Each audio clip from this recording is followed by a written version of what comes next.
আসসালামু আলাইকুম ওরহমতুল্লাহি ওবরাকাতুহ। নাহমাদুহু ওয়া নুসাল্লি আলা রাসূলিহিল কারীম, আম্মা বা'দ। সম্মানিত দর্শক শ্রোতা, আমরা আজকে কুরবানির জরুরি কিছু মাসাইল নিয়ে আলোচনা করব ইনশাআল্লাহ। প্রথমেই আমরা আসি যে কুরবানি কাদের উপরে ওয়াজিব।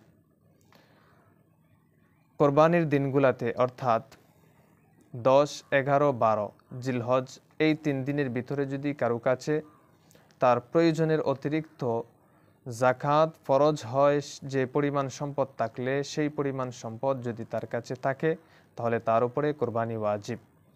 অর্থাৎ কারো কাছে যদি 52.5 তোলা রূপা অথবা 7.5 তোলা স্বর্ণ অথবা 52.5 তোলা রৌপ্যের সমপরিমাণ সম্পদ অথবা 7.5 তোলা স্বর্ণের সমপরিমাণ সম্পদ তার কাছে মজুদ থাকে এই 3 দিনের ভিতরে, তাহলে তার জন্য কোরবানি করা ওয়াজিব।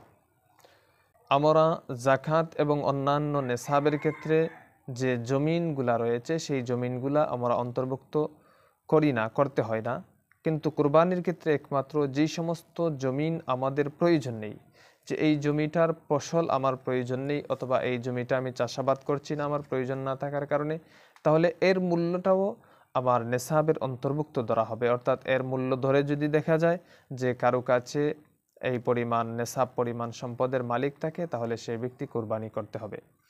অনুরূপভাবে কারো কাছে যদি কিছু স্বর্ণ, কিছু টাকা পয়সা, কিছু রৌপ্য এই সবগুলা মিলিয়ে যদি 52.5 তোলা রূপার সমপরিমাণ সম্পদ হয়, তাহলে তার জন্য কোরবানি ওয়াজিব।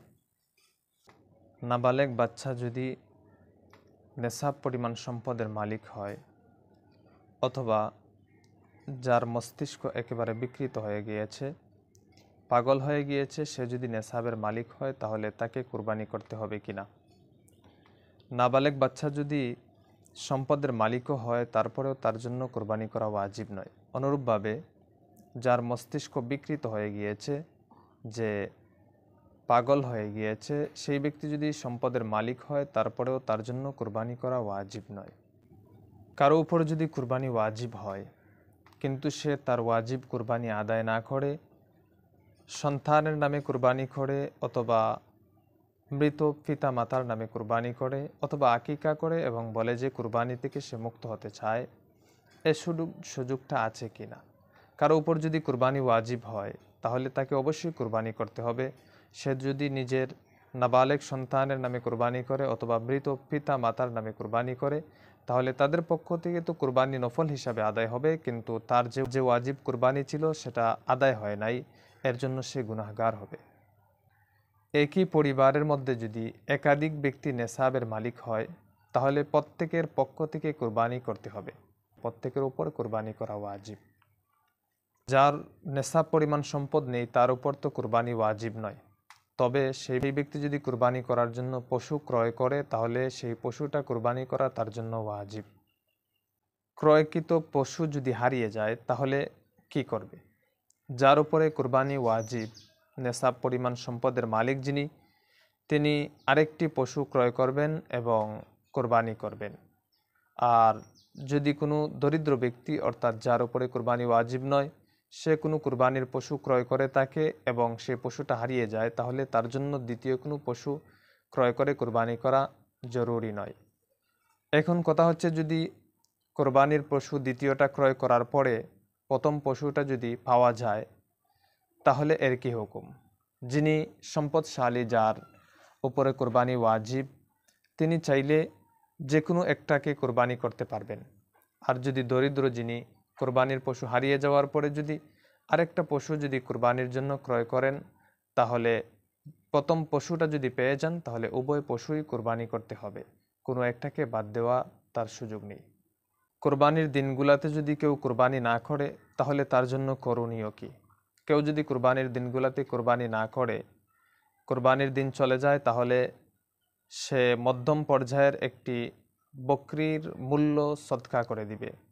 আর যদি সে পশু ক্রয় করে থাকে তাহলে পশুটাকেই সদকা করে দিতে হবে।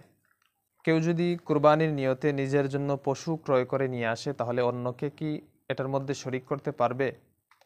যদি ধনী ব্যক্তি হয় অর্থাৎ যার উপরে কোরবানি ওয়াজিব, সে যদি কোরবানি করার জন্য কোনো পশু ক্রয় করে নিয়ে আসে, তাহলে সে চাইলে অন্য কাউকে এটার মধ্যে শরিক করতে পারবে, তবে এটা হচ্ছে অনুত্তম।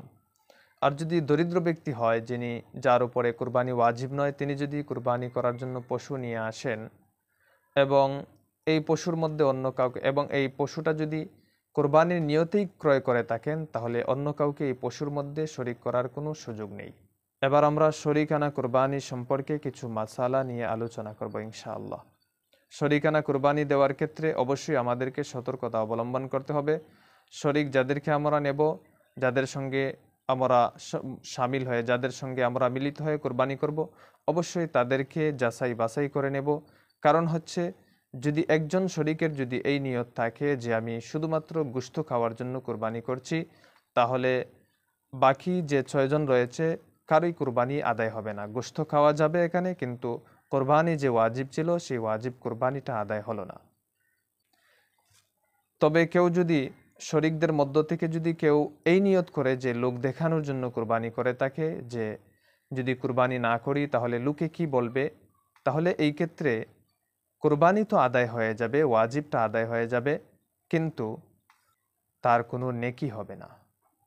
যে ব্যক্তির সম্পদের মধ্যে হারাম সম্পদ রয়েছে তার সঙ্গে শরিক হয়ে কোরবানি করা যাবে কিনা?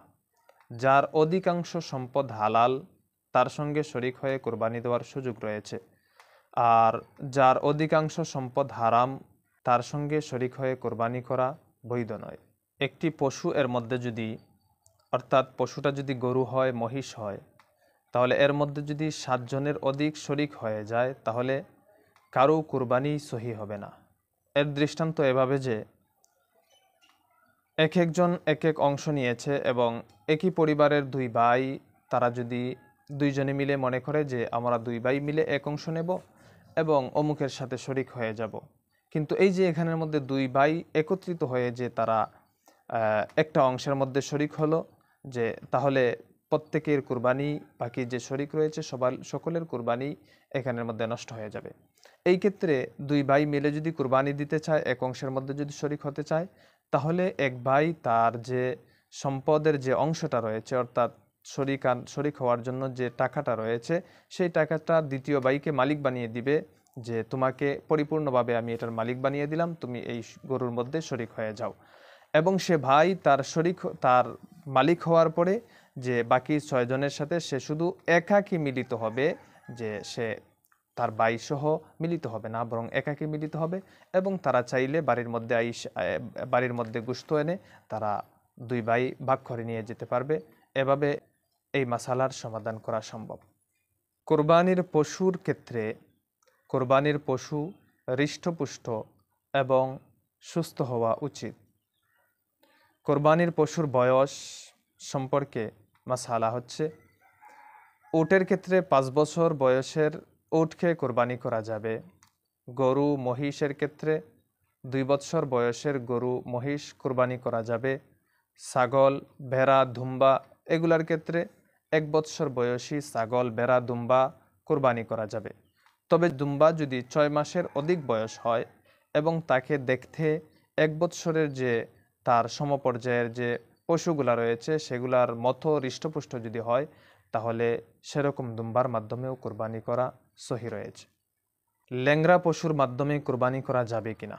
ল্যাংড়া পশু যার 3 পায়ে যদি চলে এবং 1 পা যদি সে মাটি থেকে উঠিয়ে রাখে, মাটির মধ্যে 4র্থ পায়ের মাধ্যমে কোনো সাহায্য না নেয়, তাহলে সেই পশুর দ্বারা কোরবানি করা যাবে না।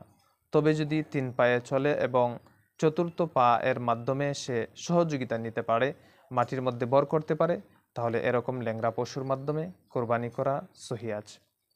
যে পশুর দাঁত নেই তার দ্বারা কোরবানি করার বিধান। কোনো পশুর যদি দাঁত একেবারেই না থাকে, অথবা এই পরিমাণ দাঁত নেই যার মাধ্যমে সে খাদ্য চিবিয়ে খেতে পারে, তাহলে তার দ্বারা কোরবানি করা সহি হবে না। তবে যদি এই পরিমাণ দাঁত থাকে যার মাধ্যমে সে খাদ্য চিবিয়ে খেতে পারে, তাহলে সেই পশুর মাধ্যমে কোরবানি করা সহি রয়েছে। শিং ভাঙ্গা পশুর মাধ্যমে কোরবানি করার বিধান।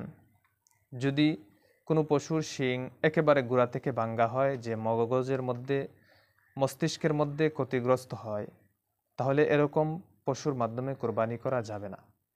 তবে যদি শিং অর্ধেক ভাঙ্গা থাকে, একেবারে গোড়া থেকে ভাঙ্গা না থাকে, শিংয়ের অর্ধেক ভাঙ্গা থাকে, অথবা তার চেয়ে কম ভাঙ্গা থাকে, অথবা শিং ফাটা থাকে, এবং জন্ম থেকেই যদি কোনো পশুর শিং না থাকে, তাহলে এরকম পশুর মাধ্যমে কোরবানি করা সহি রয়েছে। কান কাটা পশুর মাধ্যমে কোরবানি করা যাবে কিনা? যদি কোনো পশুর কান অথবা লেজ অর্ধেক বা তার চেয়ে বেশি কাটা থাকে, তাহলে এর মাধ্যমে কোরবানি করা সহি নয়। তবে অর্ধেকের চেয়ে যদি কম কাটা থাকে, তাহলে এই পশুর মাধ্যমে কোরবানি করা সহি আছে। কোনো ব্যক্তি যদি কোরবানি করার জন্য কোনো পশু ক্রয় করে এবং বাড়িতে আনার পরে দেখে যে এই পশুর মধ্যে ত্রুটি রয়েছে, এমন ত্রুটি রয়েছে যেগুলোর মাধ্যমে কোরবানি সহি নয়, তাহলে এর হুকুম হচ্ছে ধনী ব্যক্তির জন্য, অর্থাৎ যার উপরে কোরবানি ওয়াজিব, তিনি এই ত্রুটিযুক্ত পশুটাকে পরিবর্তন করে ভালো একটি পশু কোরবানি করবেন। আর যদি লোকটি যদি দরিদ্র হয়, অর্থাৎ যার উপরে কোরবানি ওয়াজিব নয়, তিনি চাইলে এই পশুটা কোরবানি করতে পারবেন। কোরবানির গোশতের বিধান। গোশতর ক্ষেত্রে কোরবানি গোশত নিজে খেতে পারবে, আত্মীয় স্বজনকে দিতে পারবে, গরিবদেরকে দিতে পারবে। তবে যদি কোরবানিটা যদি মান্যতের কোরবানি হয়ে থাকে, যে তিনি নিয়ত করেছেন আমার এই রোগ যদি সুস্থ হয় অথবা আমার এই কাজটি যদি হয়, তাহলে আমি একটি গরু কোরবানি করব অথবা একটি ছাগল কোরবানি করব, এরকম যদি নিয়ত করে থাকেন, তাহলে এটা মান্যতের কোরবানি হয়ে যাবে। আর মান্যতের কোরবানি এর গোশত কোরবানি দাতা ভক্ষণ করতে পারবেন না, বরং সকল গোশতকে সদকা করে দিতে হবে। আমাদের সমাজে আরেকটা যে ভুল হয়ে থাকে, সেটা হচ্ছে যে কোরবানির দিন যারা কোরবানির গোশত কাটাকাটি করে, তাদেরকে আমরা গোশতের মাধ্যমে পারিশ্রমিক দিই, অথচ কোরবানির পশুর কোনো অংশের মাধ্যমে তার যারা কাজ করবে তাদেরকে পারিশ্রমিক দেওয়ার কোনো সুযোগ নেই। তবে এটা থেকে বাঁচার পদ্ধতি হচ্ছে, আমরা তো সাধারণত কোরবানির দিন যারা কাজ করে তাদেরকেও গোশত দেই, যারা কাজ করে না তাদেরকেও গোশত দেই। তো এই ক্ষেত্রে বাঁচার জন্য যারা আমাদের কোরবানির পশুর মধ্যে কাজ করবে তাদেরকে পারিশ্রমিক হিসাবে টাকা দিয়ে দেব, এবং টাকা দেওয়ার পরে আপনি টাকাটা দিবেন পারিশ্রমিক হিসাবে, তাকে বলে দিবেন যে আপনি কষ্ট করেছেন, পারিশ্রমিক হিসাবে আপনাকে এই টাকাটা দিলাম। এবং এই টাকা দেওয়ার পরে আপনি চাইলে তাকে গোশত বেশি পরিমাণ, অল্প পরিমাণ, যে পরিমাণ আপনার চাহিদা সেই পরিমাণ গোশত তাকে দিতে পারেন, এবং এই গোশতটা তাকে দিবেন আপনি হাদিয়ার নিয়তে। যেরকম আপনি কোরবানির দিন অন্যান্যদেরকে হাদিয়া করে থাকেন গোশত, ঠিক সেরকমভাবে তাকেও গোশত হাদিয়া করবেন। শুধুমাত্র গোশতের মাধ্যমে পারিশ্রমিক দেওয়া এটা ঠিক নয়, এটা বৈধ নয়, বরং পারিশ্রমিক টাকার মাধ্যমে দেওয়া হবে এবং গোশতটা আপনি পরবর্তীতে দিবেন তাকে হাদিয়া হিসাবে। আসসালামু আলাইকুম ওয়া রাহমাতুল্লাহ।